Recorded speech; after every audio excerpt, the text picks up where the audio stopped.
Doctor तार नज़ीर आपको अपने प्लेटफॉर्म पे खुशामदीद कहता है।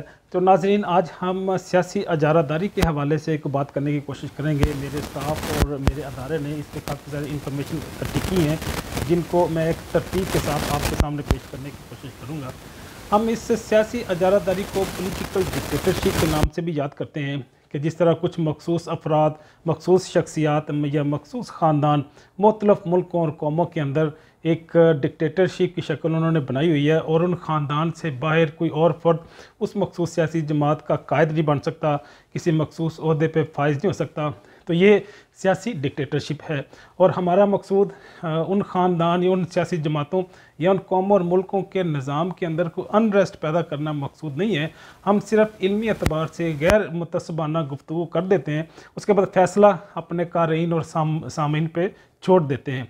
तो अगर हम इसकी बात करें, सियासी डिक्टेटरशिप की बात करें, अगर हम पॉलिटिकल डिक्टेटरशिप की बात करें, तो हम देखते हैं कि ये शख्सी भी हो सकती है। कई सारी जमातों में कुछ मखसूस शख्सियात मुसल्लत हैं, उनके अलावा कोई और उनका ना चेयरमैन बन सकता है, ना उनका कोई सदर बन सकता है, ना उसके की पोस्ट पे आ सकता है।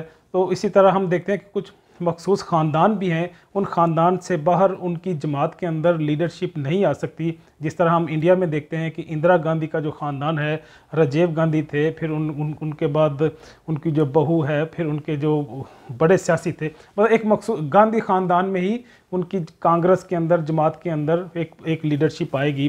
पाकिस्तान के अंदर हम देखते हैं कि मुस्लिम लीग नवाज़ के अंदर अगर कोई कायद आ सकता है तो उसी शरीफ फैमिली से ही आ सकता है। उस शरीफ फैमिली से बाहर का बंदा मुस्लिम लीग नून की पोस्ट पे नहीं आ सकता।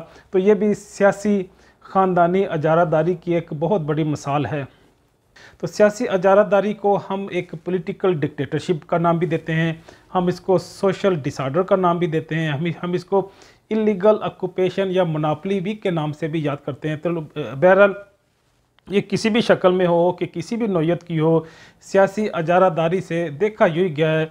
इंसानियत ने, कौमों ने और मुख्तलिफ़ इलाक़ों ने, और इसमें जो दानश्वर हैं, जो एनालिस्ट हैं, उन्होंने यूँ ही कंक्लूड किया कि सियासी अजारादारी किसी भी शक्ल में हो, उसके कोई अच्छे नताइज साबित नहीं होते।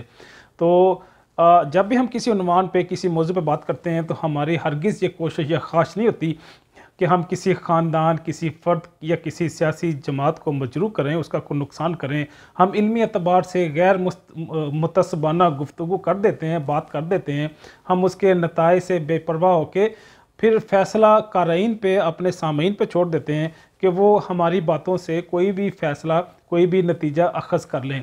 तो सियासी अजारादारी, जिस तरह मैंने आपको बताया कि ये भी कारोबार की तरह, एक मिलिट्री डिक्टेटरशिप की तरह, या दुनिया के मुख्तलिफ़ मज़ाहब में जिस तरह से हम देखते हैं कि लोगों की कम इल्मी को एक्सप्लॉइट करते हुए, उनका बेनिफिट लेते हुए, उनसे मुख्तलिफ़ अंदाज में अजारादारी या उन पर मुसल्लत होते हैं। मुसल्लत होने के बाद अपने मखसूस एजेंडे के तहत वो अपनी चीज़ों को आगे से आगे बढ़ाते हैं। तो सियासी अजारादारी भी एक ऐसी ही शक्ल में दुनिया की मुख्तलिफ़ कौमों में, मुल्कों में मुसल्लत है, और पाकिस्तान के अंदर भी हम इसको बड़े भरपूर अंदाज में इसका मुजाहरा भी देखते हैं, इसके नताइज भी भुगत रहे हैं। और ये मैं समझता हूँ कि शायद आइंदा कई सालों तक इसके नताइज हम पे मुसल्लत रहें। वैसे तो सोशल मीडिया ने और कई सारे और जो महक़क़ीन हैं, दानश्वर हैं, अदारों ने बड़ा खूबसूरत काम किया और काफ़ी हद तक इस सियासी अजारादारी को तोड़ने और ख़त्म करने की कोशिश की है। लेकिन फिर भी ये ऐसी मजबूत शिकंजे की तरह हम पे मुसल्लत है कि इसको ख़त्म करना इतना आसान नहीं रहा। इसी पैगाम के साथ डॉक्टर तार नज़ीर आपसे इजाज़त चाहता है। मिलते हैं ज़िंदगी के नए मोड़ में किसी नए मौजू के साथ। तब तक के लिए अल्लाह हाफ़िज़।